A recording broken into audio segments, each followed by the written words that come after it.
So this just happened today. Against my better judgment at the beginning of the month, I got a Tinder. I matched with a few guys, etc. One of them is James. We ended up texting each other, and he seemed pretty chill and pretty into me.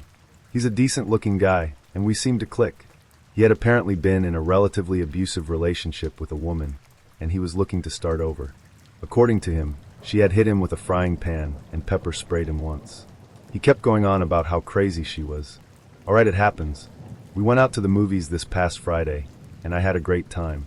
We ended up talking for a few hours, and we hit it off pretty well. I asked about the ex because I was a bit curious as to why he'd stay with someone like that. He didn't say anything positive about her. Just that she was crazy, had mental illnesses, and didn't take her meds, that kind of stuff. She had tried to baby trap him, but she had a miscarriage. He expressed relief that she didn't end up with the kid. He said he had felt obligated to her. Again, I get that. In all, I had a good time. This morning rolls around, and he tells me that he had hooked up with his ex last night, and that he was going to try and work things out with her.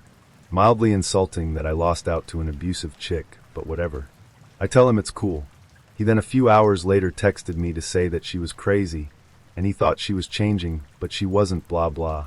He kept asking if he could see me. He was being very pushy about wanting to see me today. He begged for 5 minutes of my time, so he could explain to me. I politely told him that I didn't want to be involved with someone who was so clearly hung up on his ex. This is where it got nuts. He admitted he still was, but that he wanted to see me today so I could meet her and she could determine if I was better for him than she was, and that she wanted him to be happy because he and I had a connection. I flipped after that, told him that the fact he needed his ex to determine who was right for him was absolutely nuts, and that is not what love is, and that I wanted no part of it. His ex started texting me after that, and it was non-stop insults and incoherent shit that made no sense. She also dropped the bomb that she was his wife. I told her to fuck off basically, and blocked the number. I went on Tinder to message him, where I called him a piece of shit, and if he was intelligent he should leave her and never message me again. He started to harass me saying that I was miserable because they have a beautiful love together and all this crazy shit. He then went on to say, "My wife knows where you work.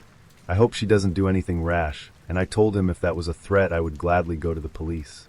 He then said that she's been to jail before, she's not afraid, and that she loves him so much she'd fuck anyone up and risk jail for him. That she'd kill my friends if they tried to protect me. That she's armed and dangerous. I told him goodbye, reported him, and deleted my Tinder account. I did go to the police tonight, but since it wasn't a direct threat, they can't do much. The cop thinks that James was more or less full of shit and just trying to scare me, since some people love getting off on that shit.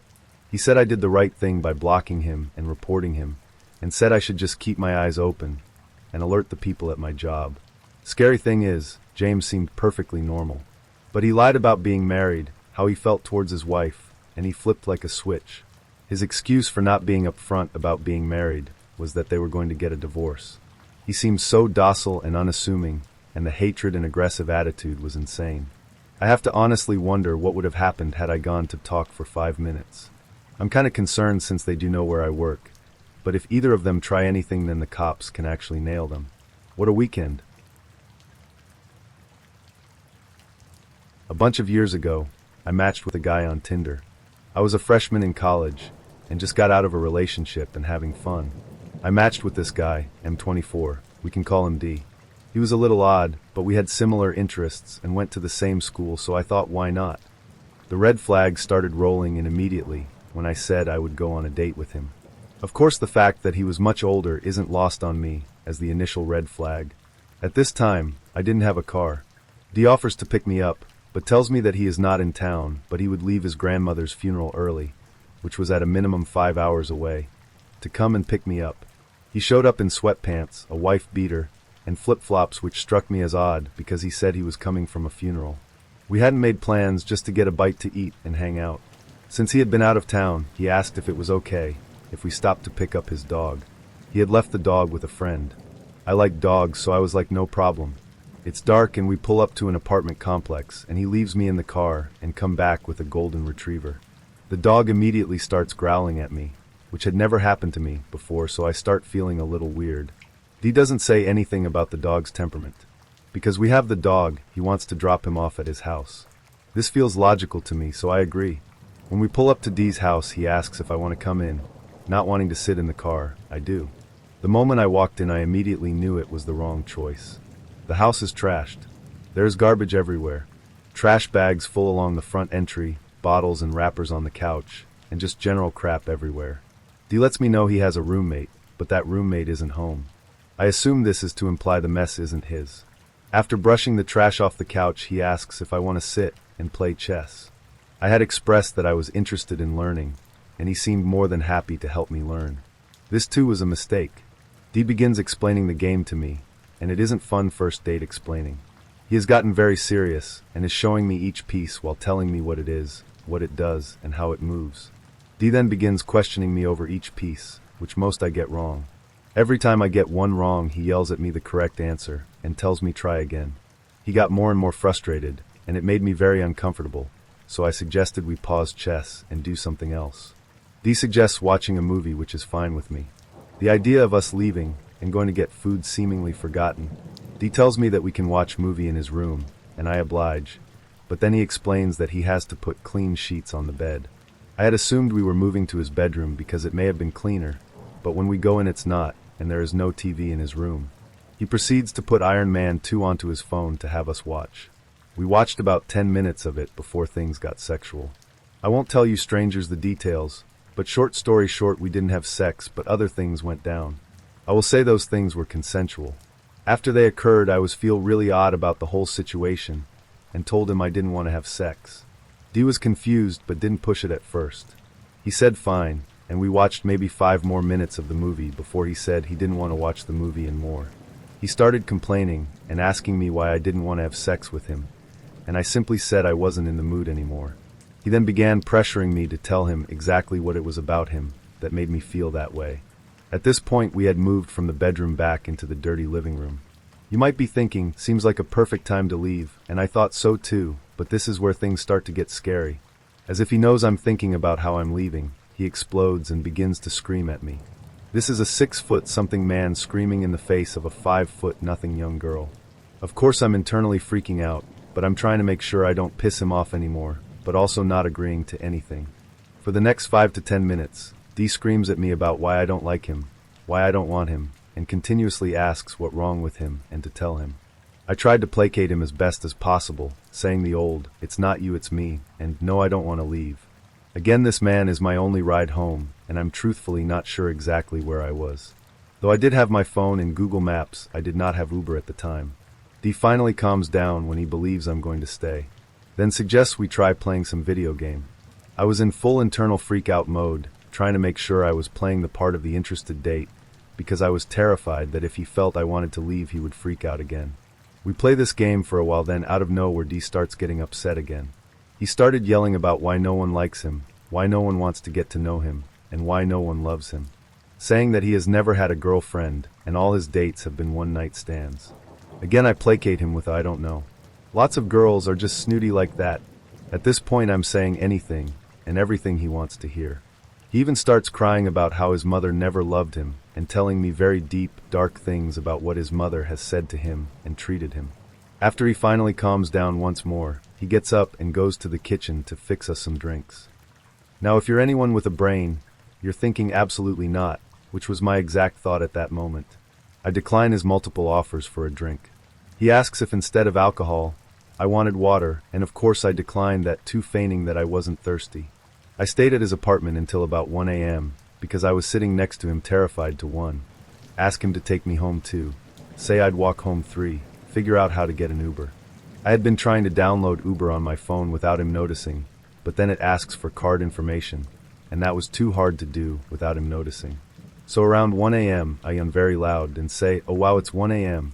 My roommate's going to be so worried about me." I laugh as if my roommate would be stupid to worry, and that I hadn't been watching the clock since he picked me up at 9 p.m. then said, "I'm so tired. I should get home soon." Again, I was super scared he would freak out, but he didn't explode. He just looked at the clock and said, yeah, it was late, but I was not taking any chances, so I said, "I have a great idea. If I get to bed, soon I'd love to have breakfast with you on campus." I was hoping my offer convinced him that I was intending to see him again, and it did. He seemed very happy at the prospect of it and jumped up, walking me out of my house and to his car. The drive back was excruciatingly long. The ride was completely silent, neither of us spoke. It was only a 10-minute drive, but I could have sworn he slowed down every time we got to a particularly dark area or underpass. Dee dropped me off and I smiled, and made a good show of being tired, yet excited to see him tomorrow. He offered multiple times to walk me to my door, but I declined every time, and said I didn't want to bother him, and I'd see him tomorrow. I walked myself to the building, and the moment I got around the corner, I sprinted so fast up the stairs and to my door before he could change his mind and follow me to my door. When I got in my dorm room, I genuinely felt like I had just escaped a serial killer. Even now, writing it makes my heart race a bit.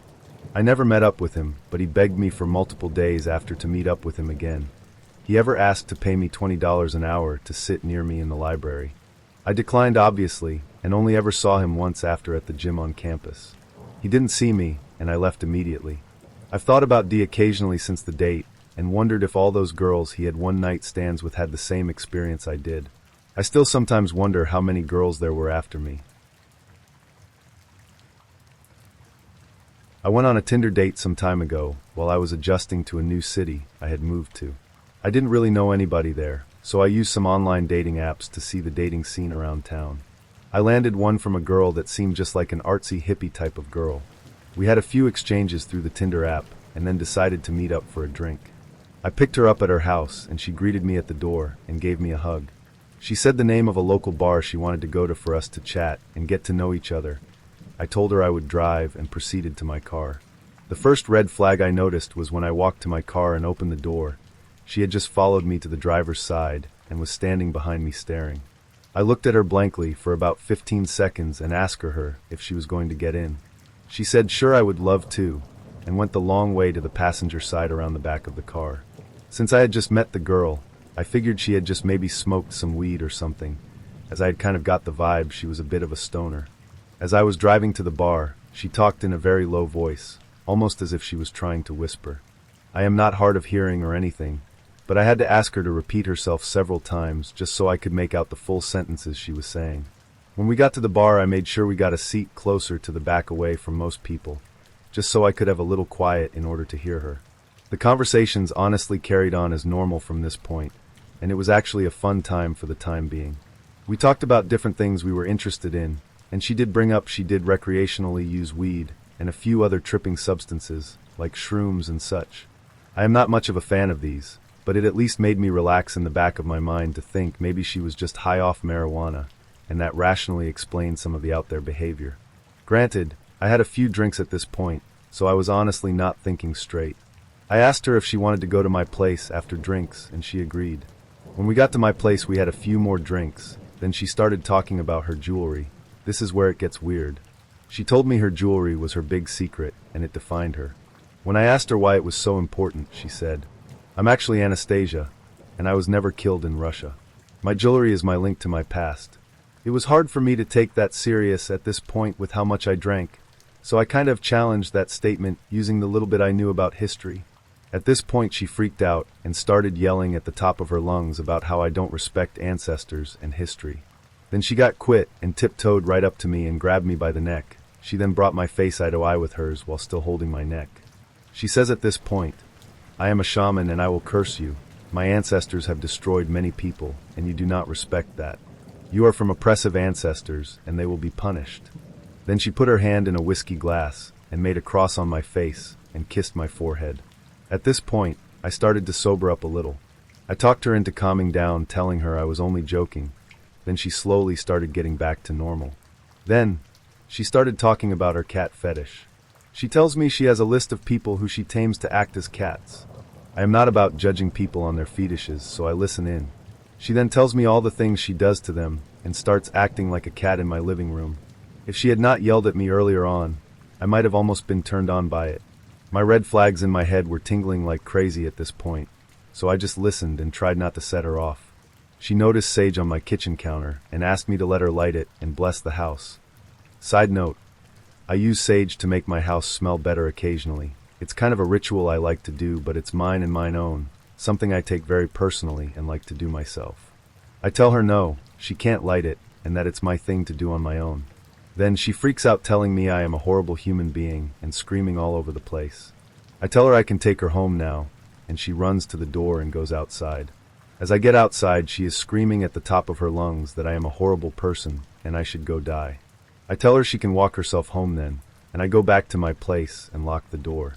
She then starts banging on the door hard in about 10 minutes, saying she left her phone in there. I grab her phone off the kitchen counter and open the door to hand it to her. She tries to barge inside, and I block her with my forearm. She then acts like she is about to punch me. I just hold my ground and tell her she is not coming in. She screams she wanted the whiskey bottle we were drinking from. I told her he'll know, because I paid for the damn thing. I slam the door at that point and lock it. I hear her bang on the door for a minute. I then hear her footsteps going down the stairs. I waited about an hour and then went walking outside to see if she was still hanging around. I didn't see her, nor did I ever see her again after that. I know this is probably not the scariest encounter ever, but for the next few nights I was creeped out always walking around the area I lived to make sure she wasn't hanging around. I honestly hope she is okay wherever she is, but I hope to never see her again. I just came out of a relationship and felt like a bit of casual dating will be fun, so I went on to Tinder. I made it clear to the few people I actually matched with and spoke to that I didn't want anything serious, just a dinner date or a pub night here and there. I matched with a really cute guy, let's call him Pete. He had just moved to my city and also wasn't looking for anything serious. He just wanted to meet some people and see some local spots. The first night we met up at a well-known tapas bar. I chose this place because I had a few friends that were waitresses and bar staff there, so I felt safe meeting a stranger here. He was on time, we had nice chats, really cool guy on first impression. We spoke about work, to which he responded that he's a software developer, but he's just started his freelancing career. We spoke about where he stays now that he's moved up here, and he said that he's sharing a place with some friends. Rent is quite pricey in this city, so it made sense to me.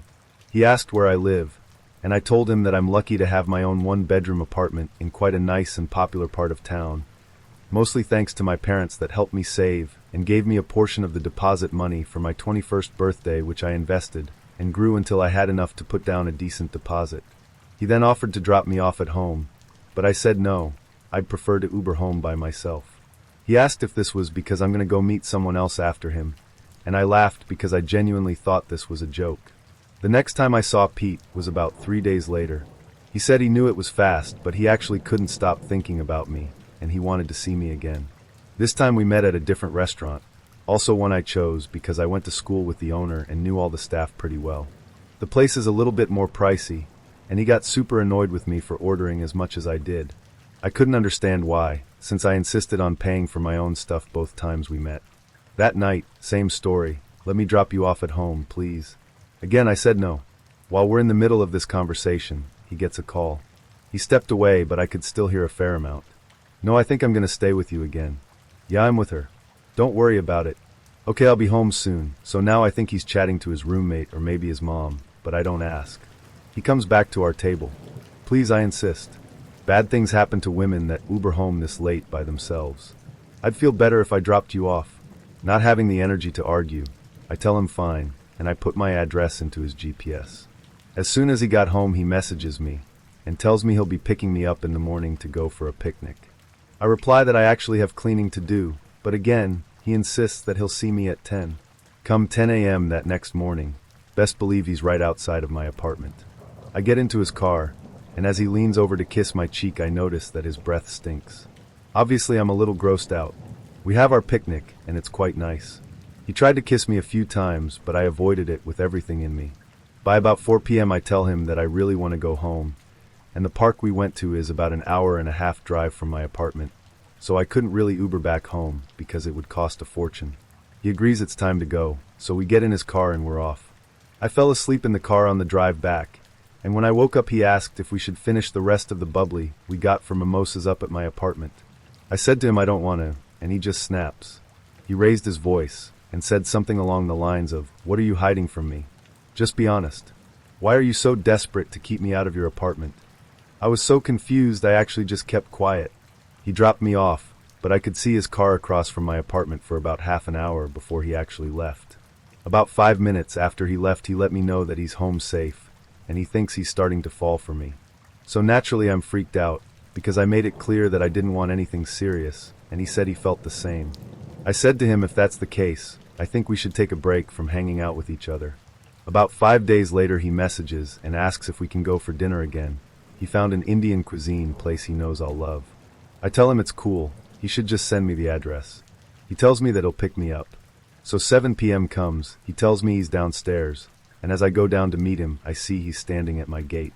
I press the remote control to open the gate, and he walked inside to meet me.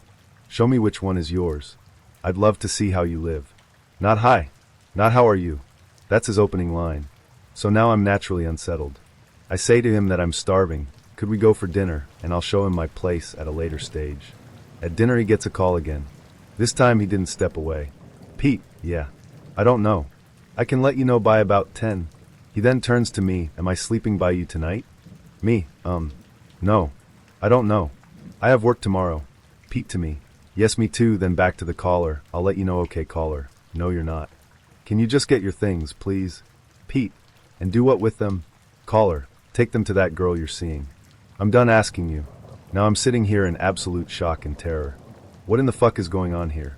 Our food arrives, and we barely speak. I say to him, why did you ask me if you can sleep over by me? We're not spending time together like that. You know this. He then spins this story about how he just wants to hang out and again see how I live. I then say to him, very frankly, that I don't like having strangers in my apartment. He gets very touched, and the bill arrives. As per usual, I pay for myself, he pays for himself. I say to him I'll get an Uber home, and he says, what's the use? I already know where you live. Let me drop you off. By now I've already decided that this will be the last time I see him.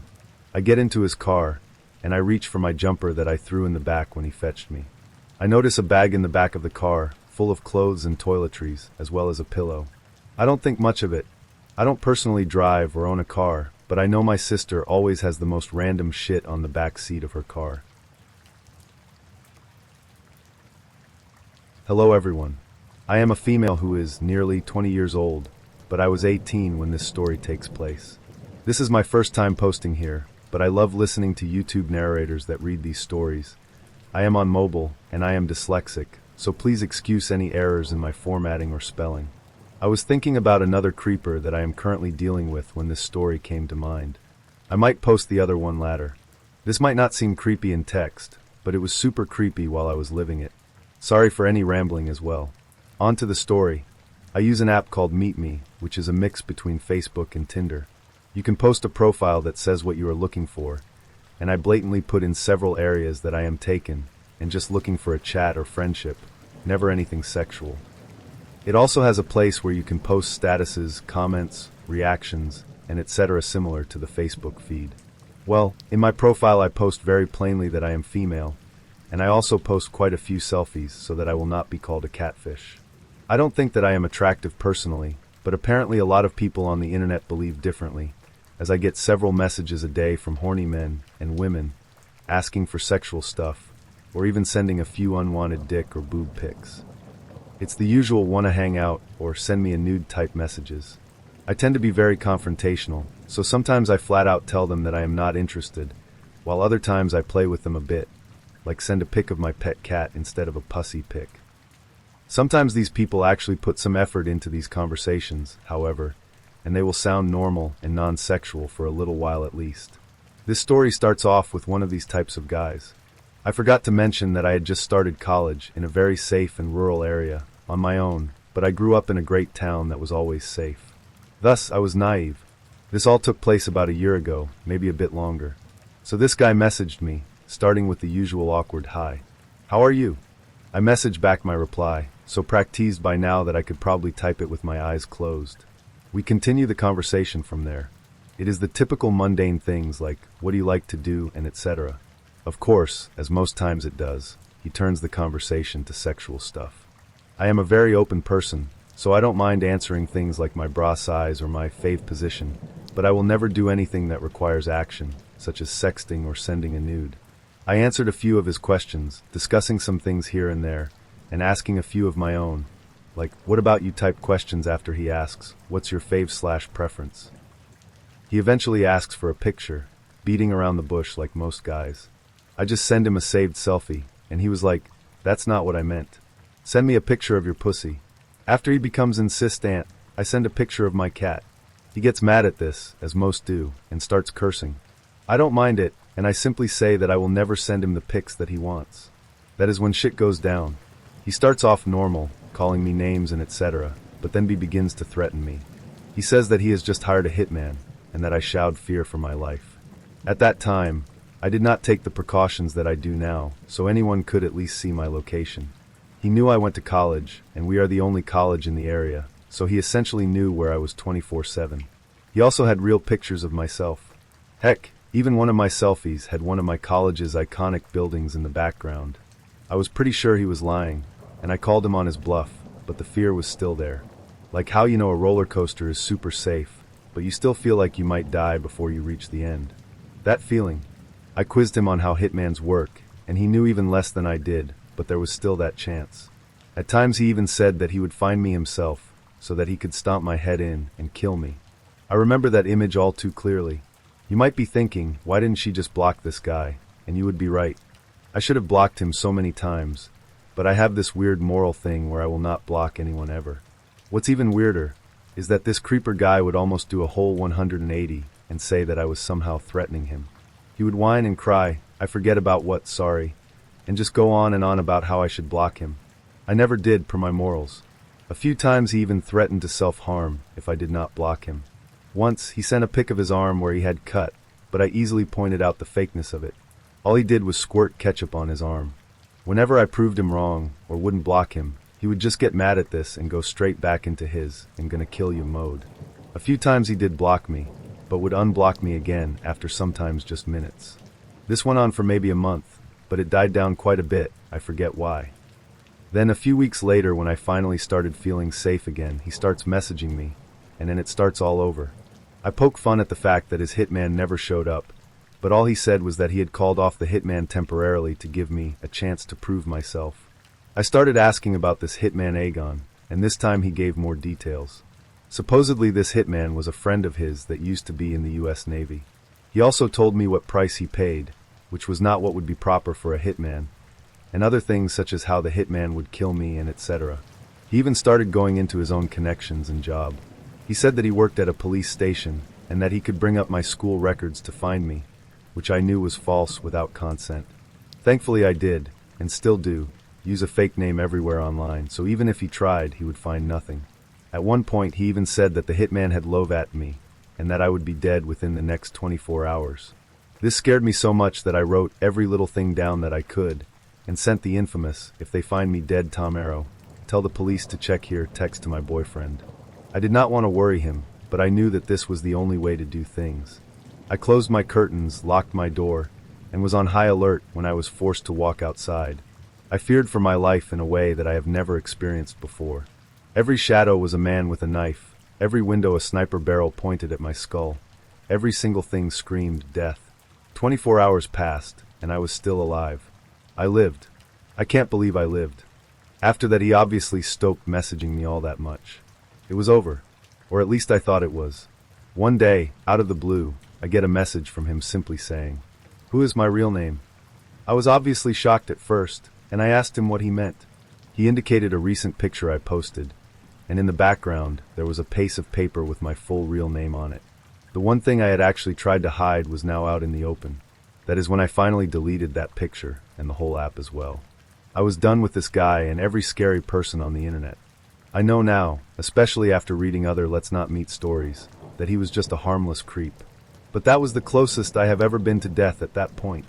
Later that year, I did get the app back, but it was when I was back home and I revamped the whole profile to be like my cat's profile. I have recently changed the profile back to myself, but I make sure that all the pics in there are original.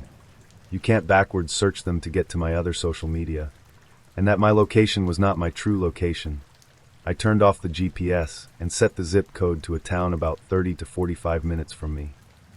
I also never named my college outright.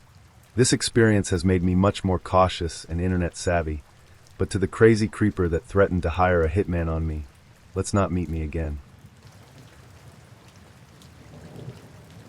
This happened about a year ago. I was on Grindr looking for either fun dates or new friendships. For those of you unfamiliar with Grindr, it's a social media app that is designed primarily for gay men, and many people use it to hook up with other men. One day, I was scrolling, and I received a new message from a guy who we'll call Brian. I took a look at some of his profile pictures, read his bio, and decided that I was interested in him. We started messages back and forth, and he seemed to be a really kind, charismatic guy who really knew how to hold a conversation, something that is very hard to come by on the app. A few days went by, and we eventually exchanged numbers. He seemed nice enough, and I wanted to see if he was as great in person as he was over text message. So I asked him if he wanted to go on a date with me. He very happily agreed. So I scheduled a date with him. The plan was that I was going to drive to his place, pick him up, and we'd grab some lattes at my favorite local coffee shop. It was around 6 p.m., and I sent him a text message to tell him that I was leaving my house, to which he responded with a quaint, "I can't wait to meet you." I smiled at his supposed kindness. Then, in the middle of driving to his house, I received a phone call from him, so I picked up, and the conversation went mostly as follows. Me: "Hey Brian, what's up?" Brian: "Hey, quick change of plans. I'm feeling tired, and I would rather not go out. Would you be okay with staying at my place? We can watch some shows and order some takeout." Me: "That's not what I really had in mind. I like to go out and do things on the first date." Brian: "Oh, don't be such a buzzkill. Just come over. I won't show you a bad time." As he spoke on the phone, I got a really strange feeling in my gut. Like something was wrong about how he talked to me. Before I met him, I imagined his voice and inflections to sound a lot more lighthearted, because the way we texted was very whimsical and fun. But over the phone, he talked as if he was in a hurry, perhaps slightly frantic. However, despite my gut feeling, I decided that I would accept his offer. Maybe he was just tired or stressed from the workday.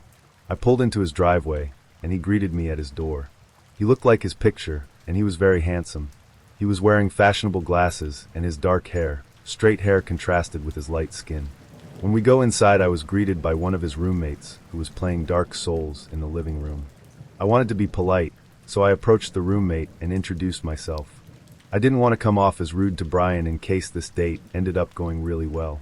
While I'm talking with his roommate, Brian calls my name and beckons me to walk inside his bedroom. I politely excuse myself and follow Brian into his room. When I walked inside, I saw something straight out of a fucking / sleep story. Only this was real and right in front of me. There were candles lit all around, and when I got a closer look, I noticed that there were several altars scattered across the room. Effigies of ancient-looking figures, animal bones, jars with unidentifiable liquids inside, some sort of dagger next to a cat's skull. The whole shebang. I don't remember all the altars, but I do remember a couple. One of them was on the floor, and there was a glass container that held some kind of yellow liquid with animal skulls surrounding the container. Another altar was on a shelf next to his bed, and this one had a few candles surrounding some kind of doll with its eyes sewn shut and its hands missing. Now that one was creepy and super bizarre. A part of me was telling me to nope the fuck out of there immediately, but I thought that maybe I was overreacting to someone's religious choices. I didn't know much about cult religions, so I didn't want to assume that this guy had any kind of malintent. Plus, I can be a little reactive at times, so I decided to stay and go along with the ride. When we walked into his room, I wanted to calm my nerves, and because I have a really curious mind, I decided to ask Brian about what these altars were for. He told me that he'd tell me about them later.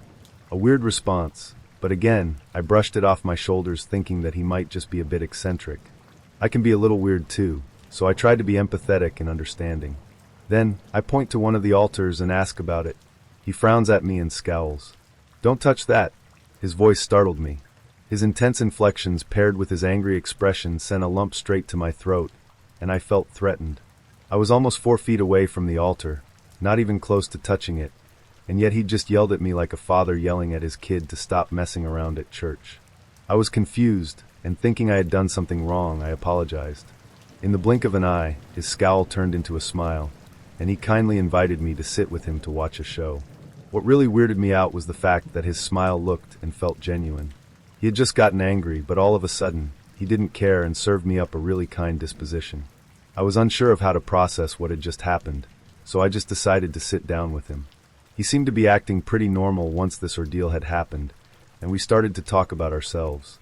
After some time, he became really sweet and soft-spoken, similar to how he was over text message, and we were able to share some stories about our lives. It was starting to feel like an actual first date, and my nerves subsided a bit. I was probably just overthinking everything else. He then turns on his TV. Now, mind you, I was still a little freaked out by his random outburst, so I was on guard. So, I offered to invite his roommate to come and hang out with us. Brian's roommate seemed like any old average Joe when I met him, and I just wanted someone else to be there to act as a buffer. I wanted to see how he would act around other people, but when I gave him my idea, he immediately shut me down, and his personality switched from easygoing to stressed and angry. He started cussing out his roommate to me, making it clear that he absolutely hated him. The switch was so jarring, I started to panic again. Then he changed the subject and started to talk about me. He said that he found me really attractive, and in the process, his fingers started to graze my thighs. I needed a second to collect myself, though, so I excused myself to get some water. When I stood up, he immediately slapped my ass and told me not to take too long. I walked out, closed the door behind me, and started to make my way for the kitchen. I was hoping to chat with his roommate on the way, and see if I could ask him about Brian.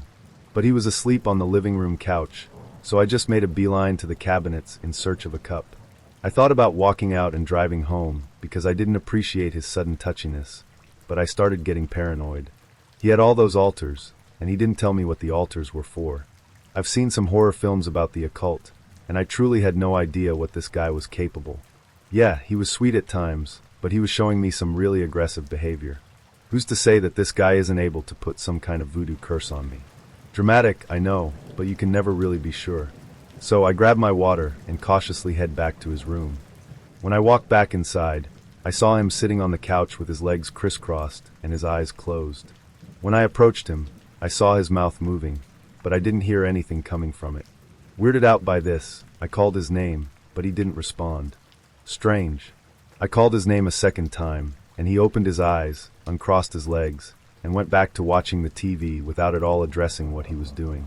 What the fuck? I was getting really worried, but I did what I could to keep my cool. I didn't want to do anything to upset him or make him lose his cool. I sat next to him on the couch, and we start talking. Once again, he was completely normal. Unnervingly normal. It's like I was in the room with a real-life Dr. Jekyll and Mr. Hyde, except Brian was able to switch between them seamlessly. I needed to do something, but what the fuck was I supposed to do? I couldn't call him out because he might lash out in some malicious way. But I also didn't want to stay because he was freaking me the hell out. I just stay, and I tried to devise some kind of plan to get out of there without making him angry. At some point, he gets up to grab his phone, and I thought I would try dishing out the same kind of ass grab that he gave to me when I went to get water. Maybe it would release the tension that I was feeling. Maybe he'd like it, and it'd make him less aggressive. Regardless, I wanted to try something. I made my move and give him a cheeky ass grab. Immediately, he turned around, swatted my hand away, and lunged at me. He had his hand curled up in a fist, and he flung it towards my face. His fist was inches away from making a connection with my right cheek, but he stopped mid-punch. In that moment, I saw that his eyes were wide open, and his facial expression was cold and emotionless. He was right in my face. My heart was beating so fast that I felt like I was seconds away from an aneurysm. He was looking directly at me, and my eyes stared back. At that moment, I felt like the prey to his predator. Then he uncurled his fist, put his icy hands on both sides of my face, and started to squeeze. "You're just so cute." He pulled me in and forced a kiss. I absolutely did not want to kiss him, but I was paralyzed and couldn't will myself to push him away. His words were patronizing, sort of like he was talking to a dog, and it felt even more like this because he had just scrunched my face against his. I felt disgusting kissing someone who had almost punched me in the face, but there was nothing I could do in that moment. Again, I didn't want to risk pissing him off. He slowly pulled away, gave me another sweet smile, and sat down, pretending that nothing had just happened. Just started staring at the TV. Yep, I'm over this completely. His behavior was becoming more erratic and more unpredictable. His room was fucking creepy as shit. He clearly had associations with the occult, and frankly, he was scaring me. I eventually decided that I'd rather deal with the voodoo-looking altars later on than stay in his house, and have to put up with the immediate danger. So I snapped myself out of my anxiety-induced trance, stood up, and told him that I was starting to get sick and that I wanted to go home. He got angry and tried to convince me to stay the night, but I gathered my courage and insisted that it was time for me to leave. He begrudgingly let me, but it was clear that my decision pissed him off. I didn't care anymore. I said my goodbyes and told him that I'd text him later, thinking, fuck that, to myself while doing so. I got in my car and drove home shaking and sweating. I felt relieved to get out of there, but nervous that he might try to do something. The uncertainty of it all is what truly shakes me up, but thankfully, no actual harm came to me. Who knows what would have happened if I had stayed, though. I blocked Brian's number as well as his Grindr profile, and even now, I keep my own Grindr pictures private. I haven't heard from him since, but I still fear that he's going to try and come after me somehow. To Brian the erratic occultist, let's never meet again. I matched with this girl on Tinder on who's 21 yesterday, and I agreed to hang out with her. I'm not a lesbian, and she was being a little sexual, but I was deflecting it. We agreed to hang out at her place with her man, and smoke/drink. Yesterday she was so insistent on getting me to her place, but I didn't feel like going. I blew her off with excuses. Today I was bored and free, so I agreed to meet her. She came and got me at around 8 today. She was like rushing me and being sassy, but I let that slide. She drove like a crazy person, looking at her phone the whole time. She buys wine coolers for me specifically, and say you better drink them all, you better finish them. It was reasonable at Thai time cause they are tea as alcoholic as regular alcohol, and they might be expensive, and she's buying them for someone who's underage. She kept asking me sexual questions during the drive. She lived in one of those apartment houses, and she went through back. She was fiddling with the door until she had to kaye her man down to open it for her. As she went up first, I went up second, and he was last. I felt like it was so he could catch me if I decided to try to leave. I wasn't even feeling bad about the situation. We go into their room and watch TV, and they both offered me weed. I said no, and she went to shower, and I was left with her boyfriend. He started asking me the same questions she asked, and they both kept saying I was fresh, a baby, and new. I started drinking the wine cooler she bought me, and I felt pressured to finish it. I had a 1.5 drink. I finished one bottle and went halfway through the other. He offered me X, but I pretended I didn't know what it was, and he let it go. I forgot how we got on that conversation, but I told him I've never fucked a black guy, and he was going on about how great it was. Then he showed me a video of his girlfriend going down on him, and we were joking around about how I wasn't going to do it, and he was like, yes, you will. When she came out of the bathroom, they offered a blunt again. Every time I took a hit, they tell me to take another. I think I took like 5, and then I told them I was done. After a while, Corey got up and told me to scoot in the middle. They asked how I was feeling. I was fine at the time, so they asked me to do summer. Then they started touching me, talking about my thighs and squeezing them and complimenting me. And for some reason the girl got up and was about to walk out of the room.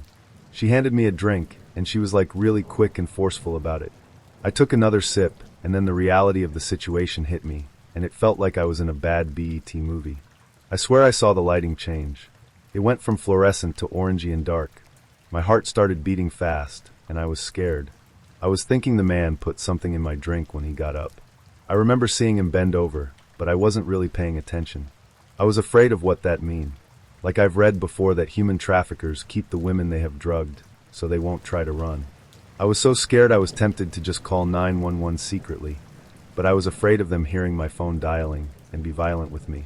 I slid off the bed and she came in the room, and I was begging her to let me go. I was freaking out.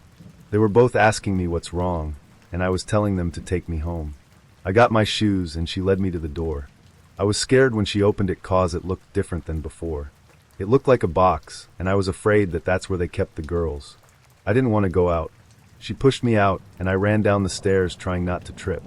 I was so worried the door outside wouldn't open, and she'd whack me in the head.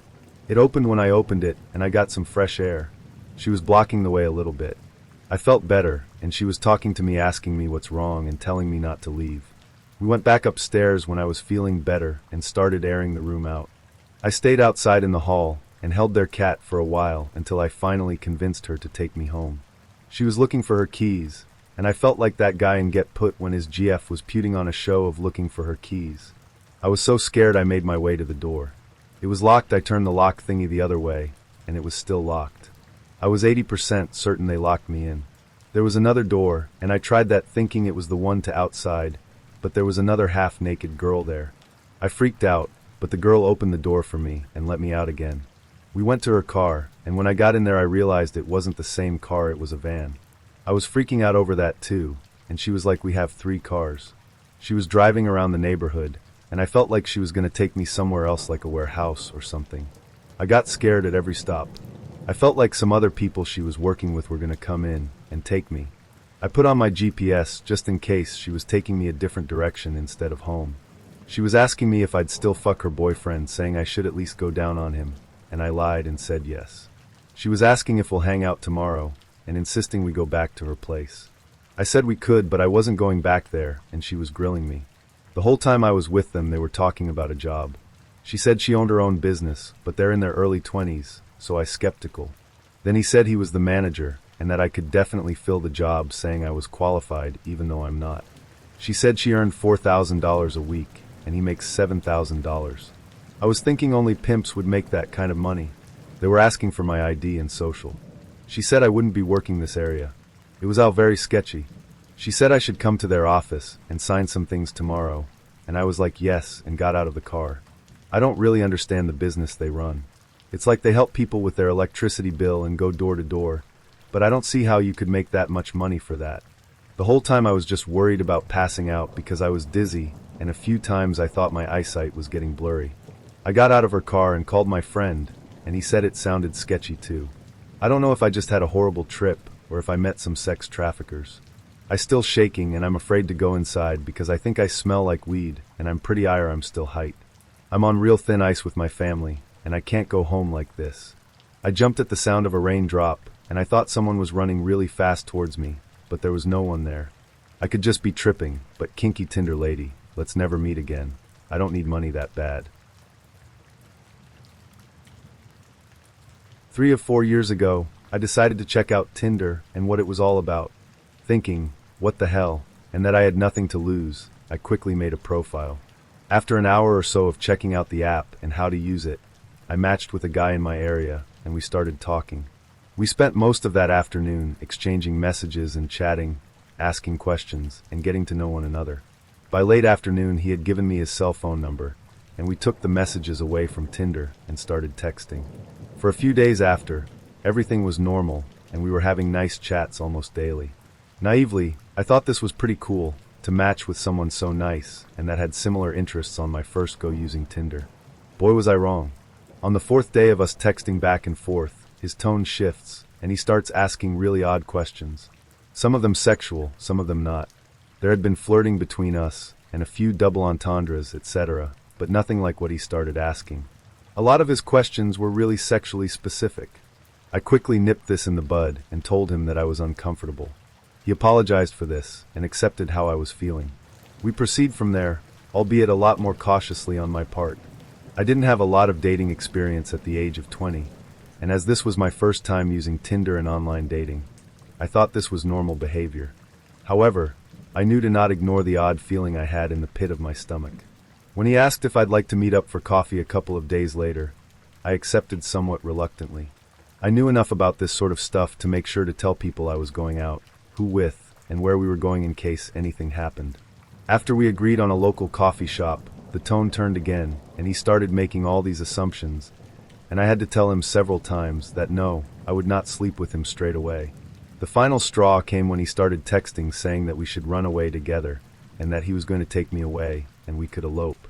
Just as I am formulating a text to send back to him in reply to the "I want to whisk you away" message, my phone pings and I get a message from him telling me that he has rope and duct tape in the back of his car, ready for us to use. I noped out of there real quick. I stopped replying to his messages, blocked him, and then reported his profile through Tinder. I wasn't sure what else to do about the situation aside from that, but I made sure that anyone I knew who was using Tinder, I told them about this guy, so if he came up they knew not to match with him. So, guy with the rope and duct tape in the back of his car who wants to take a girl away, let's not meet. About 5 or so years ago, I was 23 at the time and had just gotten out of my first and only serious relationship a year prior. That guy was my first love and my first sexual experience, and so needless to say, when things ended and he had zero interest in trying to work things out, I was heartbroken. After about a year of moping and being stupidly sexually promiscuous, I decided to try actual dating. I met this guy Rick on a dating website. He was a couple of years older than me, was an ex-Marine, was cute, and good at making conversation.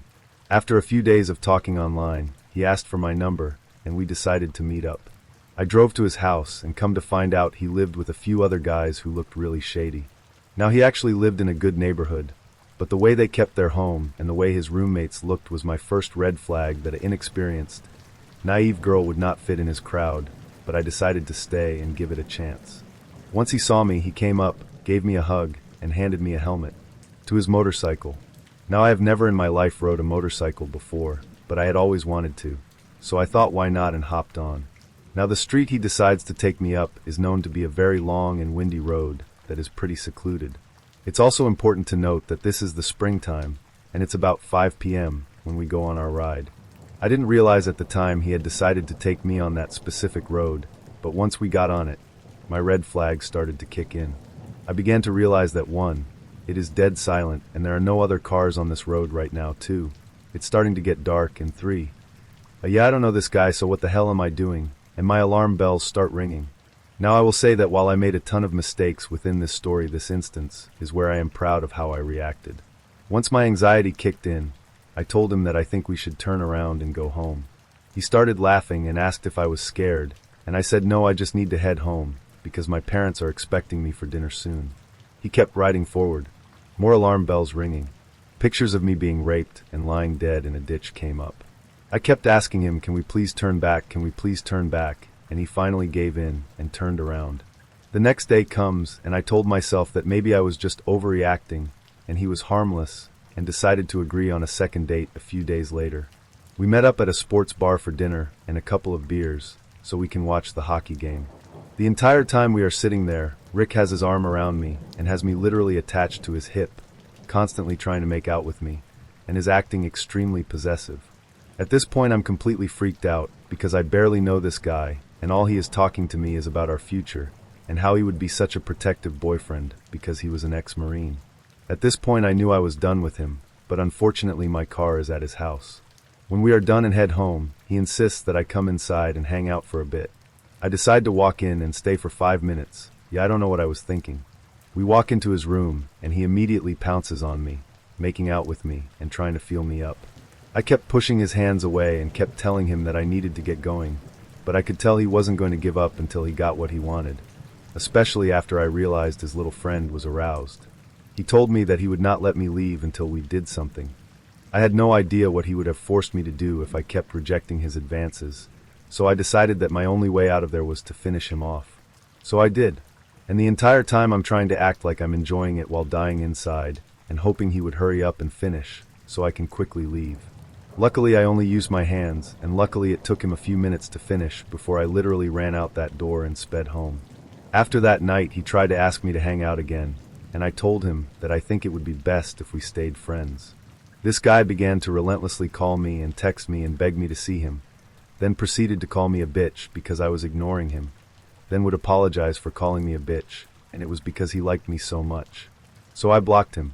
Then he tried to message me on Instagram, so I blocked him there, and then on Facebook, and finally on Snapchat. During my freshman year of university, about 4 years ago, I was quite tired and lonely because I didn't make many friends and my 2 majors were pretty overwhelming. To pass time, I was browsing Reddit quite often. I even submitted an ad to find people to talk to. I got several responses, mostly from the US, though one was from my European country. It surprised me a bit, since not many people from there even know what Reddit is, but I was also glad I met someone local. This guy seemed cool. He worked for a global IT firm and played the piano, just like me. We talked, we exchanged a few emails, and it felt nice. Then one day he told me that if I pass my last exam we'll have a date. Quite pushy, right? I didn't want a date, TBH, but I wanted to meet him. So when I left the exam hall and was sitting on a train home, I recalled his offer. He said he'd be in my hometown that day. First I got home and tried to dress properly. I suddenly started to feel weak. I had a huge heartache and I had to rest for a moment. I called a guy and told him I'd be a bit late. Then he said something like, "But don't think that it'll be a date." Well, he didn't say it, he rather screamed it. Okay. I promised I'd be there, so I arrived at the place and I saw him eating a dinner. Alone. I sat next to him and he didn't even bother ask me what I want. He was cold, just like this February day. Ironic and not nice at all. He simply said that I ruined his day by being 30 minutes late, and that there is not future for us. Then I realized how snobbish he was. Though being a relatively nice person, I tried to make this evening better. I asked him if he wants to go to the cinema, museum, church, whatever. He said no. He only wanted to get to the train station. Remote train station that is not a main one. We started to walk towards the station. It was dark, wintry, and our path wasn't lit at all. My high heels were covered in mud, and I didn't really like it. We didn't talk at all, because we were fed up with each other, so when we reached the station I was relieved. I said goodbye, and then he kissed me on my forehead. What the hell? Then I felt a bit better. A bit, because I had to get to the bus station on the other side of town. I had to take the same road we walked, and it gave me chills. I was walking for a while, when I heard a voice behind me. Hey miss. I turned around and saw 3 guys wearing hoodies. I started to walk faster and didn't answer. Hey miss, you lost something. I heard again, but I didn't turn this time. I didn't lose anything. No way. Miss, wait. I heard again and I sprinted shouting, no. I agree, it was strange. And difficult. High heels are not racing shoes by any means. They started to run after me. You don't even know how scared I was. At least I was close to better lit area. I saw a tram station and an older woman standing there. I rushed there and approached her. Then I saw these 3 men standing on the other side of the road. I know they were waiting for me. I called my friend who lived near. He said he was in dorms, but he'd get there ASAP. I was shaking, being watched by these 3 guys. I realized one was holding something glowing in the dark. Was it a knife? I don't think I want to know. My friend arrived. He is quite a big man. He tried to chase these guys, but they disappeared in the dark. He took me to the other train station building. We were sitting there for a while. I was trembling and crying, and he was holding my hand all the time. Then he gave me money for a cab, and I went home. My parents weren't happy about this. They said it was my fault. Was it really? I hope I'll never meet these men again. And you, my date. Well, I don't want to ruin your day again. Long-time listener, first-time caller. So this is still an active situation that we are trying to figure out how to deal with. This is going to be a long post, but the details are needed to give you an idea of how crazy this whole thing is. Okay, so I, 29 female, switched up my career in healthcare to follow my dream of learning to work on cars. I was hired this past May at a dealership as a quick service mechanic and fell in love immediately with everything about it and my co-workers. I had noticed how cute my trainer was. Not only was he cute, but he was very patient with training me. I was so new to working on cars. I needed to learn the basics, and he was so cute and nice about everything. I'll call him Nick, 40M. Me and Nick had hit it off in every way. He asked me on our first date to go geocaching. Swoon. Nick and I have been side by side since then. I loved everyone I worked with, always laughing and playing pranks on each other, but also always helping each other and busting our asses to make the customers happy. I should add that my best friend works there, and another good friend of ours had gotten hired too. We were a close-knit family in the quick service department. Well, I didn't make it past my probationary period because I was just a bit slower. So Nick has a full mechanic garage at his dad's place, and I'd meet him after he got off work, so we could make some side job money. So about a month and a half ago, Nick and I decided to get an apartment together, and it's been amazing. I've been bringing him to work, grabbing him on lunch break, and picking him up, which I love, because I can also say hey to all my old co-workers. That being said, I should add that Nick doesn't have any social media, and we are together literally all the time, except when he's working. Asterisk, here's where shit gets crazy. I get a message request on Facebook from some random girl saying, I can't believe what I am seeing. Nick is my man, and he's in your profile photo with you. He's been my man for 7 months. I immediately went into panic mode. Called him at work asking who this girl is. He was just as confused. The more I talked to this girl to try and figure out what the hell is going on, the more she said weirdly specific things about Nick, like the truck he drives. They meet up at his dad's shop, which no one would know about his dad's shop because he never talks about it. She knew his phone number and everything, but she could never provide proof, screenshot conversations, photos of the two of them, nothing. We got to a point where it felt like this whole thing was real, and that her and I were going to team up. But she never answered my calls, only messages. But after Nick and I had a huge talk about it, I knew that something wasn't right about this girl. I had to get to the bottom of it. I started getting pretty fucking scared when one day I dropped Nick off after lunch. A min went by and I get a message saying, damn, Nick looks sexy in that hoodie today. This shook me up. I asked what color, and she said the correct color. At this point, My first thought is stalker, like actually watching us. I told Nick about how she knew what he was wearing, and he was super creeped out. Then when I pick him up, I'll usually park by the quiet side of the building where no one can really see me. This time though, a work truck drives by me real slowly. I pretend not to notice him because I was in no mood to chat with anyone. And I recognized the driver as a former coworker of mine that I'd only spoken to maybe 2 times during my time at the dealership. However, we were friends on Facebook. Within a minute of him passing me by, the girlfriend messages me saying, "You're waiting for Nick on the side of the building right now." In that moment, I started to freak out. This dude is pretending to be my boyfriend's girlfriend. Then after talking to Nick about it, yeah, he's the only one from work that Nick's dad had a shop. Nick had worked on this guy's truck before. They aren't friends, but chat here and there. Well, not anymore, but I just don't know why. He was saying such gross things to me, as he was pretending to be my boyfriend's girlfriend. If he's capable of doing this, who knows what else he's capable of. He's also a giant dude in his 40s, with children of his own. I have no actual proof other than the fact that any Tinder this girl was active. So was he. I see this dude every day, and Nick still works with him. He's in a different department than Nick, thank God. So yeah, still not sure what to do about this. But crazy former co-worker pretending to be my boyfriend's girlfriend to get us to break up or something weird. While in college, I met a guy through my best friend. She assured me he had a good heart, which, in hindsight, should have been my first red flag. But he was tall, cute, and seemed genuinely interested in me. When he asked me out, I thought, why not? A date sounded fun, and I was looking forward to getting to know him better. For the date, he suggested we meet at his house to watch a movie. This was before Netflix and chill became a euphemism, so I took it at face value. Watching a movie actually meant watching a movie. When I got to his place, he greeted me warmly and led me to his car. Before heading to Blockbuster, he said he wanted to take me somewhere special to watch the sunset. It sounded sweet, so I went along with it, imagining a quiet, romantic moment that might set the tone for the evening. He drove us to a secluded riverbank, and at first, it seemed like a perfect choice.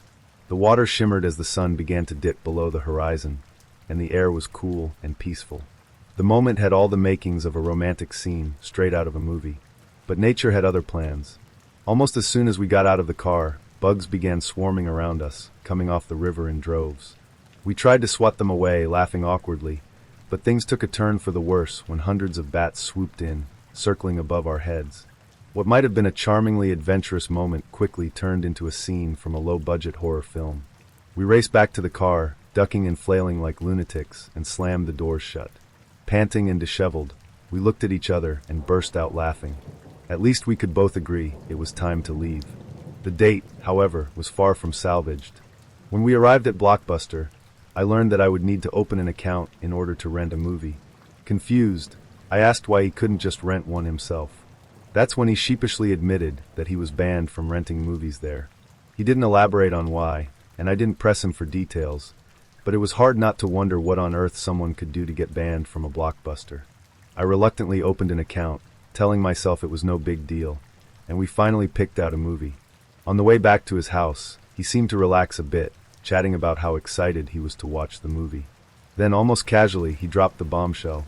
"Don't worry," he said, "I'll return the movie first thing tomorrow morning." "Okay," I replied, not understanding why he felt the need to reassure me. "It'll be my only chance to return it," he continued, "because starting Monday, I'm under house arrest for 30 days. I blinked, unsure if I'd heard him correctly. "House arrest?" I repeated, my voice tinged with disbelief. "Yeah," he said, as though it were the most normal thing in the world. "It's not a big deal. Just a misunderstanding, really." By this point, I was struggling to keep my composure. Between the bats, the Blockbuster ban, and now the revelation of his impending house arrest, I was mentally tallying up all the red flags I'd ignored up to this point. When we got back to his house, I sat through the movie mostly in silence, wondering how I'd managed to end up on a date that felt like a series of escalating plot twists. As soon as the credits rolled, I made an excuse about needing to get up early the next morning and left as quickly as I could. Hi guys, this event happened to me around January of this year. I am a 20-year-old nursing student. For those of y'all that don't know, Grindr is like Tinder but for gay men. So yes, I am a kinky, perverted, fabulous sinner, but let's move on. At the time I was in a relationship for over a year, and we had just broken up. To get over those feelings of loneliness and boredom, I decided that I needed to do some extracurricular activities on Grindr, smiley face. After my first week on the app, there are a lot of options lined up for me to pick, and this was the first time a self-professed sugar daddy was in the roster. I can make money without having to really do anything and just focus on school. Perfect. This sugar daddy wants to meet me at a restaurant, P.F. Chang's, pay for my dinner, and discuss payment options. Bling bling bling. As I get ready, I ask for a picture, he delivers, and I am disgusted. I like the idea of a sugar daddy, but I can't get over the old man aspect of it. Anyways, I make up a weather excuse and stay home. This man doesn't talk to me again after this. Fast forward a week after that. I've hung out with a couple guys after that encounter with the sugar daddy. This new guy starts messaging me from another app called Jacked. Same thing as Grindr basically. We will call him Jack. Jack seems really cool, he's skinny, and he has a military uniform in one of his pictures. Side note, I live in the state that gets a lot of Marines, Navy, Air Force, military guys. I automatically trust Jack because my dad is a retired CPO. We decide that we want to hang out together, and he volunteers to pick me up to hang out. At first he pulls up, it's the same dude from the pictures, so I get in. Jack is actually really kind and cool. He has a very nice, expensive car. Okay, so he really is in the Navy. We talk and we hit it off. We bounce jokes here and there. We are having a good time in the first 5 to 10 minutes. This whole time he's driving me to his place. I thought we were going to hang out at the beach, which is in the same direction as his place. I ask where he stays, and he says that he lives in his friend's apartment who has kids and a girlfriend. I think this is super weird, but maybe he's just struggling? This is where things start to get creepy. He pulls out his phone, and he has all of these pictures of guys. A lot of them are nudes. At first I'm just like, damn bro. And then I start noticing a lot of the guys are from Grindr. He starts explaining how he has this sugar daddy, and that he hooks people up with said sugar daddy. He said, insert Grindr username, wants me to hook him up, but he's not as cute as you trying to flirt with me. I'm okay. I tell him that I recently had an encounter with a sugar daddy, but it was so not for me, haha. He proceeds to tell me that his particular sugar daddy paid him to have sex with his close friend, while sugar daddy watched and recorded. Jack shows me a picture of his sugar daddy, and to my surprise it's the same old guy that tried to be my sugar daddy. I felt really creeped out. This guy basically recruits people for the sugar daddy. I rejected the sugar daddy personally, and now his recruiter has me in his car. I tell him that I was supposed to have dinner with the sugar daddy. Jack tells me that he knows because he was going to join us, and we were supposed to have sex together for the sugar daddy.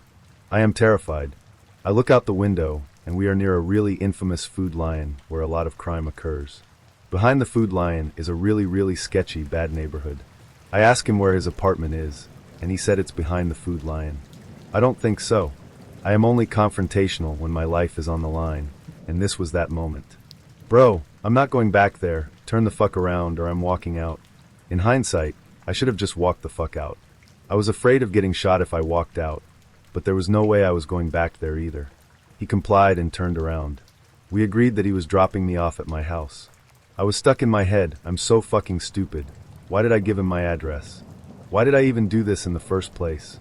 I had a flashback of when I went apartment shopping in the area.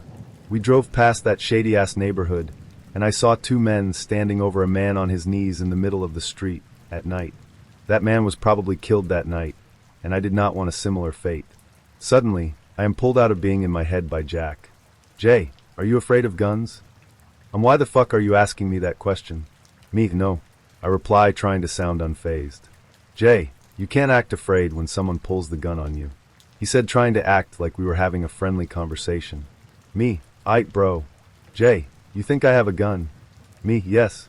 My hand was about to open the door. I was about to hop out the moving car. Jay, haha, I'm just playing with you. I was too afraid to revolt against him. I was afraid of getting a gun pulled out on me. I just stayed quiet.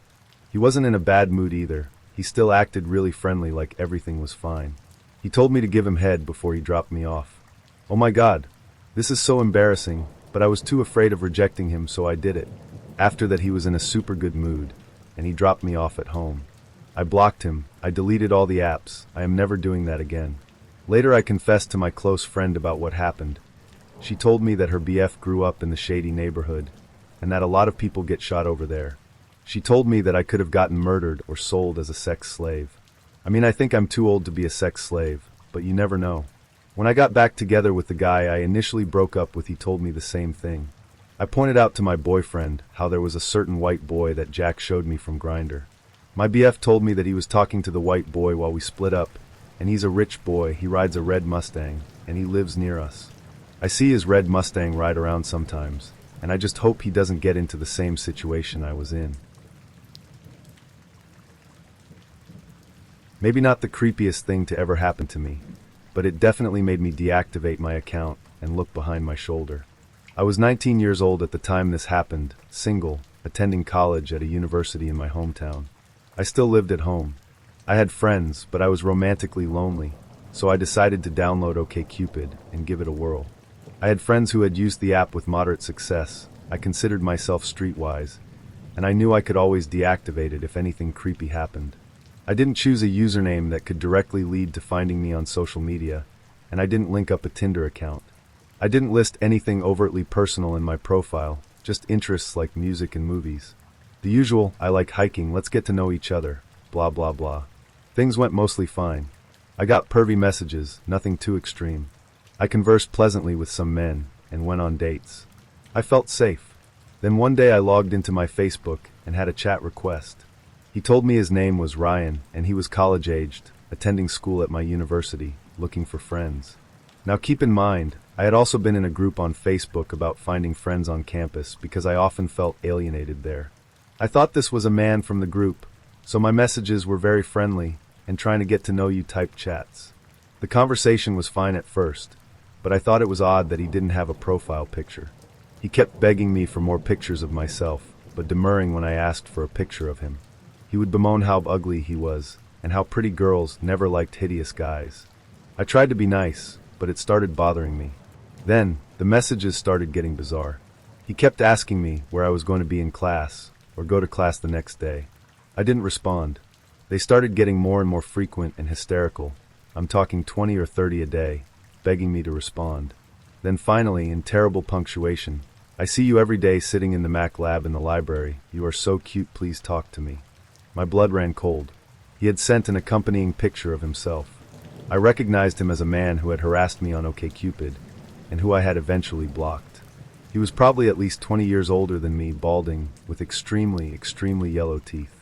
I'm not trying to judge someone on appearance, but something in his eyes was wild and just didn't sit right. I'm not sure if I'm describing this right, but his eyes were just like black pits. He really creeped me out. Somehow he had found my personal Facebook from OkCupid, and I'm not even sure how. But he also knew I had studied at X library in the Mac lab and made it clear he had been watching me for quite some time. There was no way he would have known that unless he had been actively, physically stalking me. I had never seen him on campus and never saw him again. I blocked him instantly from Facebook and always checked behind my back when I walked at night on campus. For a while I worried he was still stalking me at the library, so I changed the locations I'd study at. It was all very nerve-wracking. So my boyfriend at the time and I were on vacation in Bali. It was the perfect getaway, a beautiful, secluded hotel perched on a cliff overlooking the ocean. The kind of place where everything feels romantic and every moment is meant to be cherished. One night, we decided to switch things up and eat at a Mexican restaurant for dinner. Both of us love spicy food, so naturally, we ordered the spiciest peppers and salsa to put on everything. The food was incredible, and we reveled in the delicious burn of the peppers. There's something satisfying about feeling like you're challenging yourself with spice, almost like it's a badge of honor. We laughed, drank margaritas, and talked about how great the food was, savoring every bite of the fiery meal. Little did we know, we'd soon come to regret that decision. After dinner, we headed back to our room, which was as dreamy as the rest of the hotel. It was designed to be open and outdoorsy, the kind of setup where you feel like you're living in harmony with nature. Our bathroom and shower were outside, offering incredible views of the starry night sky and the sound of waves crashing below. It was the epitome of romance. Feeling the buzz of a great night out, we started hooking up. Things were heating up in all the right ways, and the mood was perfect. We began with a little foreplay, and at first, everything was going great. But then something felt off. What started as pleasurable quickly turned into discomfort. I tried to power through it, thinking maybe I was just imagining things or perhaps I was sore. But within moments, the discomfort escalated into outright pain. It burned, and not in a good way. I tried to focus on the moment, but the sensation became unbearable. That's when it hit me. The peppers. Horrified, I realized that the spice from the peppers was still all over his hands, his mouth, his tongue, and now it was all over me. And not just anywhere, it was in all the wrong places. The pain was immediate and excruciating, like fire spreading wherever his touch had lingered. I jumped up, screaming and crying, the mood completely obliterated. Panic set in as I realized I needed relief immediately. I bolted to the outdoor shower, flinging the door open in the middle of the night. The once beautiful design of the outdoor bathroom now felt like a cruel joke. I stood there, frantically trying to wash away the fiery pain with cold water, while the ocean breeze chilled my soaking wet skin. My boyfriend came running after me, apologizing profusely. He was clearly just as horrified as I was, though part of me couldn't help but feel a twinge of annoyance. "Why didn't you wash your hands better?" I managed to shout through the pain. He muttered something about not realizing the spice would linger like that, but honestly, I couldn't focus on anything other than the burning sensation. At one point, he tried to help by bringing out a glass of milk he'd found in the minibar. I don't know what was more ridiculous, the idea that I'd pour milk all over myself under the outdoor shower, or the fact that he was earnestly suggesting it as a solution. Desperate times call for desperate measures, and let's just say milk ended up being involved. By the time the burning subsided enough for me to think straight, the mood was beyond dead. There was no recovering from that fiasco. We sat there under the stars, me wrapped in a towel, him looking sheepish and repeatedly apologizing. Despite the awkwardness, I couldn't help but laugh at the absurdity of it all. Who knew spicy food could lead to such a catastrophic romantic mishap? The next morning, we avoided eye contact with the hotel staff, convinced they'd heard my midnight screaming and assumed the worst. Over breakfast, we tried to recount the incident without cringing too much. "At least we'll never forget this vacation," he said with a nervous chuckle. He wasn't wrong. This happened about 5 years ago.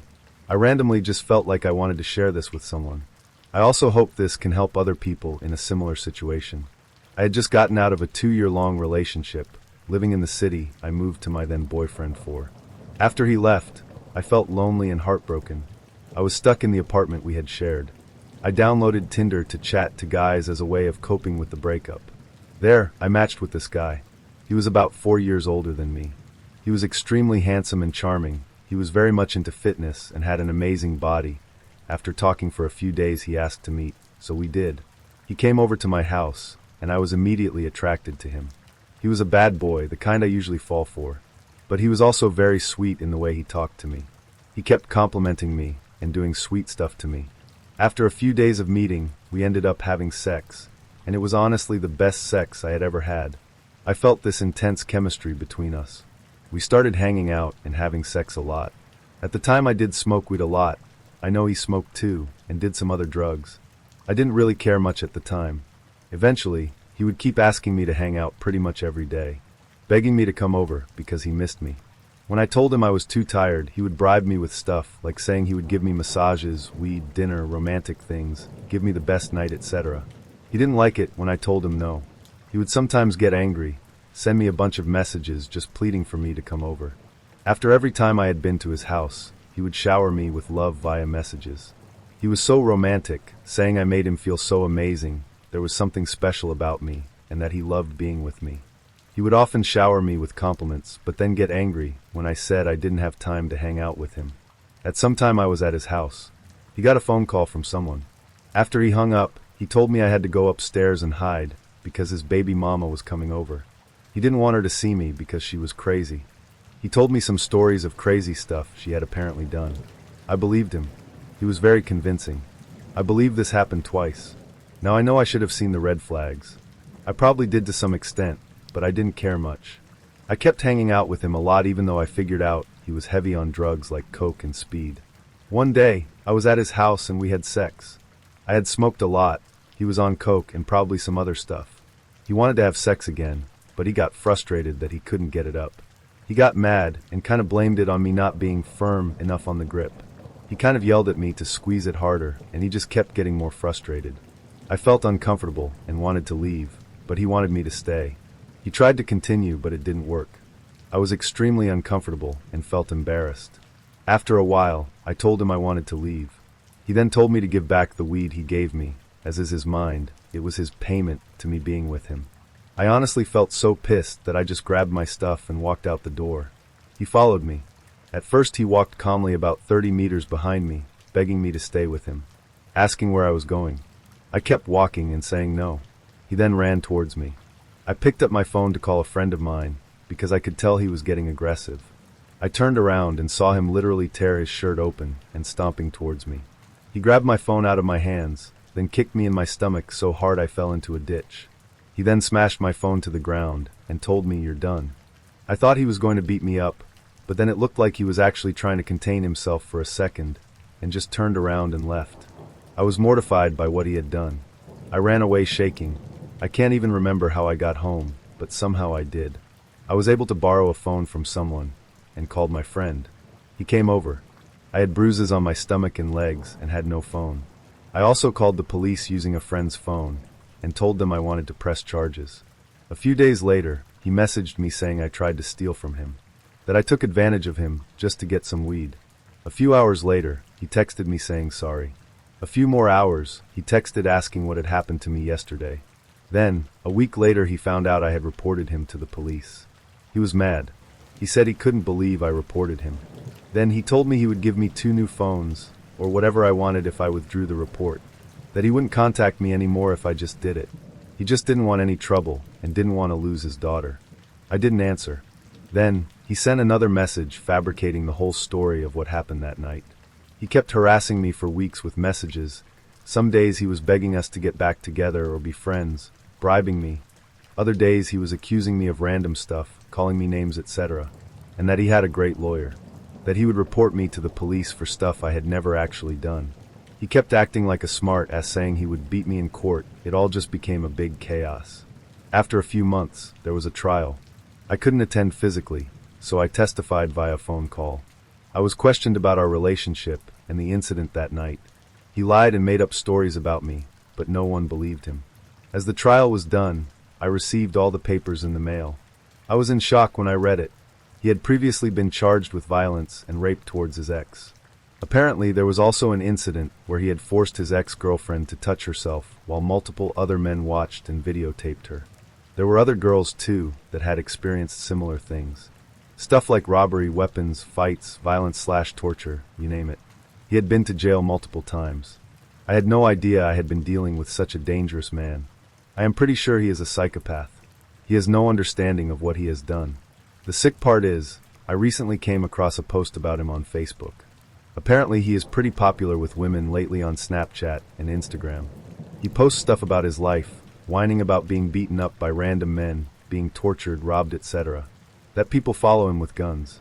I have learned that the reason he keeps being beaten up by people is because they know what he has done. He posted pictures of himself at the hospital to make people feel bad for him, and they do. He makes women feel sorry for him. He says people lie and make up stories about him, and he gains pity.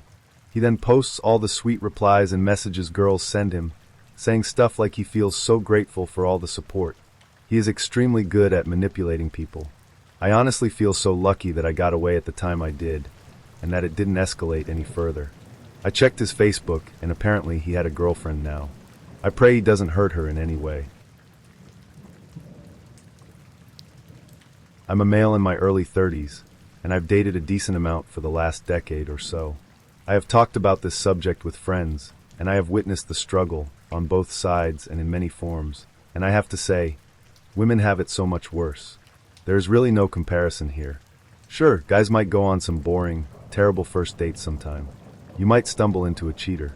You might end up dating a girl with dad issues. Fuck it, I said it. But overall, the magnitude in which guys fuck over girls and do stupid shit on dates, and more importantly, in relationships, is so much higher to the inverse situation that it is not worth comparing. Not that anybody is comparing, of course, but if the subject here is men venting about bad dating situations, we should first know this. Tough shit, guys. We have no biological clock. We live in a patriarchal society. Nobody cares about our stories. But still, here's my story. A few years ago, I stumbled onto this familiar face on Tinder. I don't want to say Tinder was new at this point. I don't think it was. But it was a different era. More hookups, perhaps. But overall, it seemed less scummy.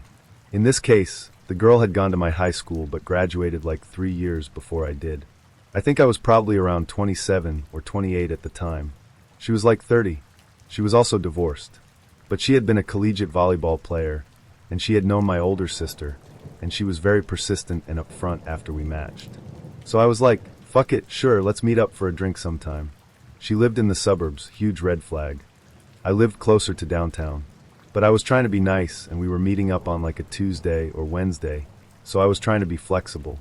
She suggested a fairly stereotypical suburban sports bar chain, not far from where I grew up. This was a little unnerving.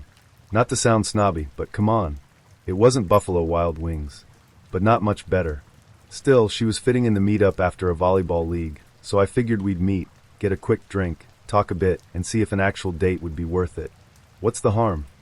So, I arrive on time-ish, and she texts to say that she'll be 15 minutes late. No worries, I'm always late. I order a drink. She arrives a few minutes later, and I ask if I can get her a drink. And she says 3 words that always shake me to my core. I don't drink. Okay, this is a tough spot for someone. I get it. We should all probably drink a little less. Maybe she's a raging alcoholic. I'm sympathetic to that. There are many possible scenarios. And being a non-drinker in your early 30s while trying to date is probably very shitty. But I feel like this might be something to be discussed when you make plans for a meetup at a bar. A brief aside, I feel like I've started suggesting coffee places for first dates to accommodate this scenario. But still, come on. So she gets a water and we go to sit down. But before we even sit down, she gets a text from a volleyball teammate who had just been at her practice or game or whatever. Her car is broken down and she needs a jump. The girl is super nice about it and feels bad, but she needs to go help her friend. It's going to take like 20 minutes. So I'm like, no worries, I'll just come along. Better than just waiting here. So I down my drink. We hop in the car, and we go off to save this friend. All the while this girl is on her phone like she's trying to navigate a ship across the Atlantic or something. Her friend is only like 8 to 10 minutes away, but it's a fucking ordeal. And she keeps yelling into her phone at a strangely loud volume. So we finally find the girl on the side of a road in the suburbs. We jump the car. It takes about 15 minutes or so. Another friend, this guy named Sergey, shows up and proceeds to help. Sergey seems super nice, but he appears really angry at what's happening, like he's bailed out this friend before. In a minute or two, he's shouting too, very loudly. He appears to know what's wrong with the car, and he thinks he can fix it himself if she'll follow him to Walmart or something. Sergey seems like a real MacGyver type. All the while, I'm standing off to the side like, ook. So, the friend thinks the car will get home. She'll fix it in the morning, she says. So we hop back in the car and head back toward the bar. But no. 2 minutes later, the friend calls again. Her car has stalled, this time on the side of a rather major highway. We speed off to help the friend for a second time. And here's where things really start to go off the rails, because we had driven back toward the bar, and because my date ends up taking a few wrong turns. We end up getting on the highway at a different point a few miles away. So we're actually driving the opposite way the friend was, and we're going to pass her going the other way.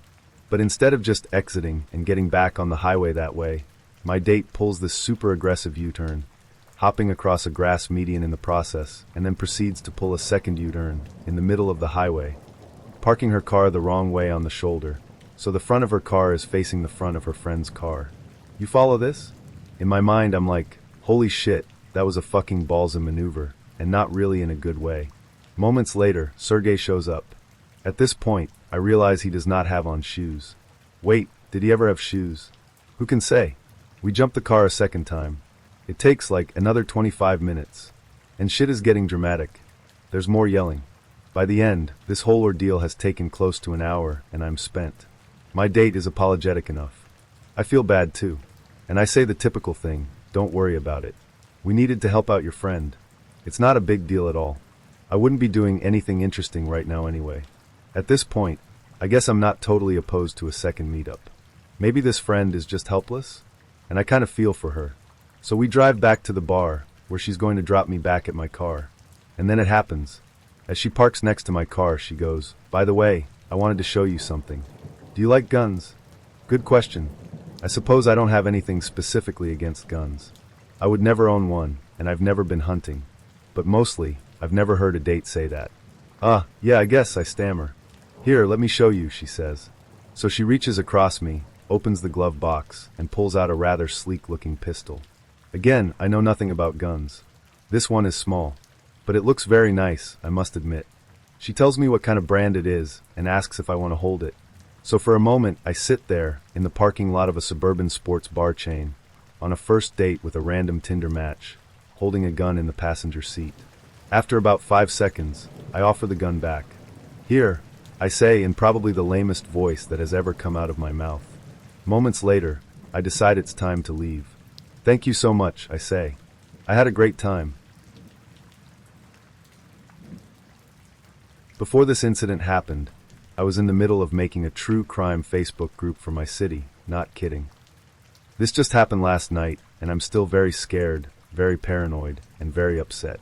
I've never had anything like this happen to me, and I hope to God it never happens again.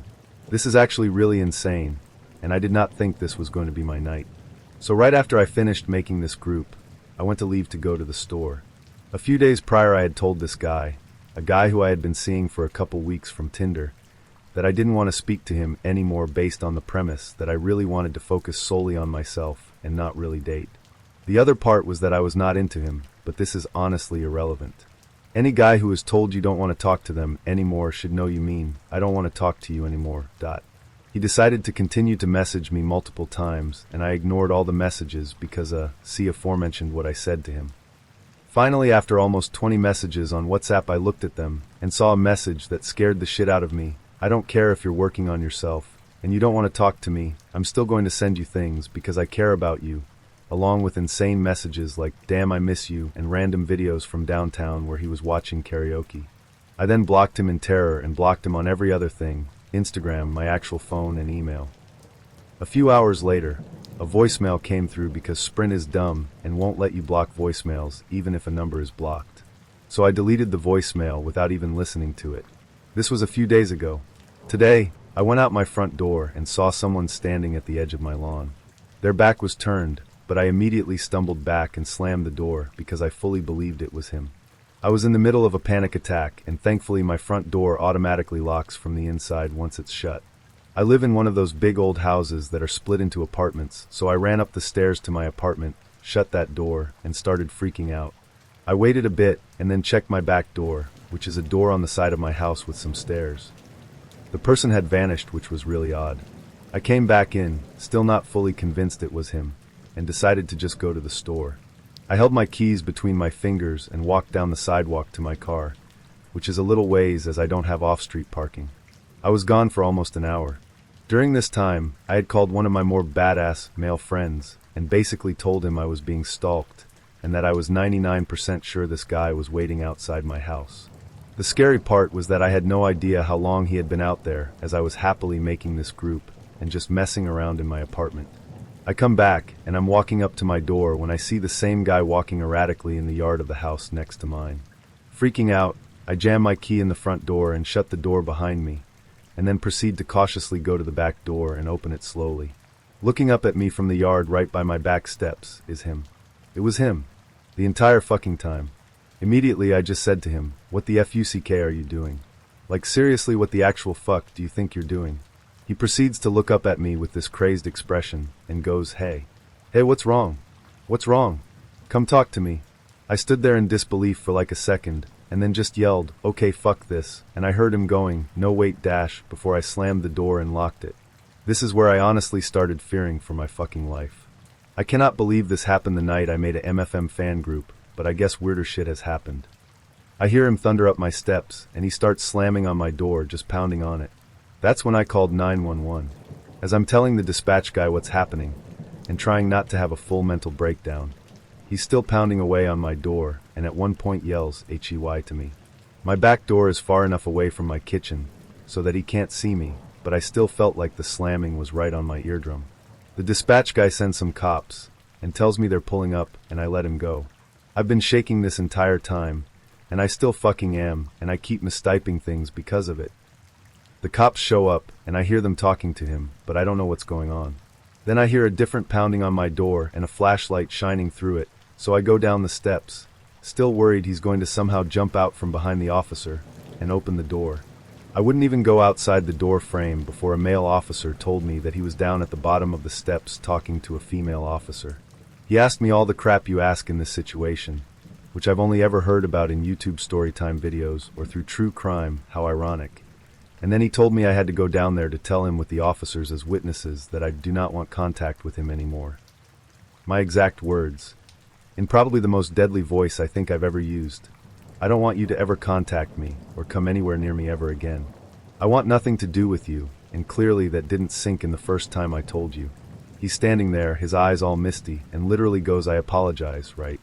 I didn't even wait to acknowledge him though, because I was already walking away after I said a short thank you to the officers, even though I felt fucking weird and didn't feel like thanking anyone. My head is a mess right now. They handed him some sort of citation, but I still have a really bad feeling he's going to come back. I need people to know because this is MY fucking city, and I am not going to fucking die because some psycho is obsessed with me. His identifiers are as follows: wears beanies a lot, balding but still has hair and a beard/mustache, brunette. About 5 feet 11 inches, one of his eyes is fucked up, and the pupil isn't even. I'm actually really glad he has this because it makes him super easy to identify. Wears utility jackets / a lot of neutral colors or gray, doesn't have a car currently, and gets around on foot or by taxis, works as a pastry chef. Nothing like this has ever happened to me, but now I know the fear that women have when it comes to stalking. I blame myself and try to rationalize his behavior, but none of that shit was okay. I was honestly worried he had a gun, and I'm still worried he's going to come back here again. If it takes me calling the cops on you for you to leave and stop wildly banging on my door, then you're clearly mentally unstable.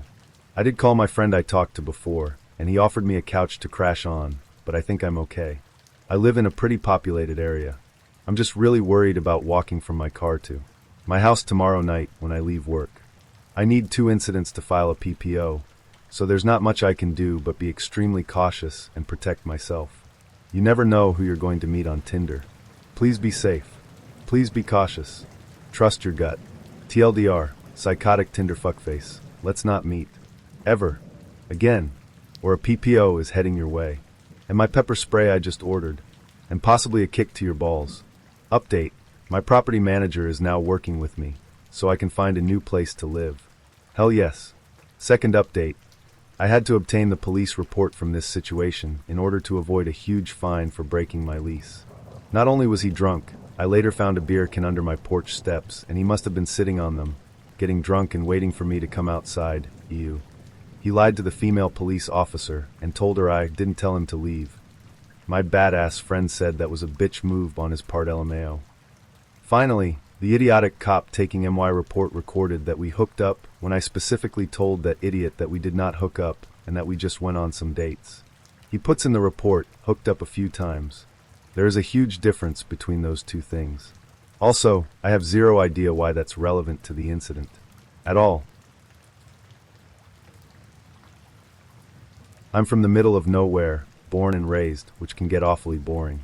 In order to stave off boredom in my particular little corner of nowhere, my friends and I often enjoy something called contra dancing, which is basically New England folk dancing, where one pairs off with a different, random partner at each dance. This hobby would bring us to all corners of the area and in contact with lots of interesting, and usually older people. One night, a friend and I had driven about 40 minutes into the woods to this old town house. It's an incredibly scenic little area. Even at night, great view of the stars, crickets chirping, people dancing in the tiny town hall. A perfect, hot, summer night with friends and about 60 other, again mostly old town folk. I had even made cookies for everyone to enjoy, which was announced at the beginning of the dance and was applauded by everyone there. I had danced maybe 2 dances when an older man in his mid-60s approached me for a dance. This was far from unusual. In fact, most of my dance partners were over 40. I had seen this guy at several contra dances, so he definitely wasn't new. This guy came off kind of creepy though. Most of the older guys struck 18-year-old me as grandfatherly, but some just are uncomfortable to be close to. I refused him, saying I promised my friend a dance. He insisted that I dance the dance after with him. Not wanting to be rude, I agreed, trying to be as perky as possible, so he didn't know he was making me uncomfortable. "You look so beautiful tonight," was the first thing out of his mouth when we paired up for the dance. I kind of just smiled and nodded. I didn't want to be encouraging. He was sweaty, had a walrus mustache, and was bald except for crown of gray hair. The dance was a particularly extravagant one, with a move called a gypsy when the partners stare into each other's eyes while circling around each other into a swing. He started making remarks under his breath during this move, such as "get over here" and "can get away from me," while pulling me closer. Gross, but nothing too bad. "I heard you made the cookies. They were delicious. I'll have to get the recipe out of you. Or just make you my wife. Then I'd have them all to myself." I almost stopped the dance to get the fuck away from him, but I just shut down and refused eye contact and conversation. I was sufficiently grossed out, but it was nothing too bad. I pulled my friend aside after and told her about him, and then enjoyed the rest of my night. After summer dances, the young people often drive down to a small pond and swim to get off the sweat and grossness of the dance. Skinny dipping is encouraged, as this spot is really in the middle of nowhere, no houses around, and an absolute amazing view of the stars. My friend and I spent about 20 minutes hanging out in the water, with people slowly leaving, until we were the only ones left. That's what I thought, at least, until I saw a figure standing at the bank of the pond staring out at us. I didn't call out, assuming it was one of our friends. I swam closer, starting to get out of the water. It wasn't until I was actually fully out of the water, clothed only in a t-shirt and underwear, that I recognized the old man from before. A lurch of fear and wrongness I felt in that moment I will never forget.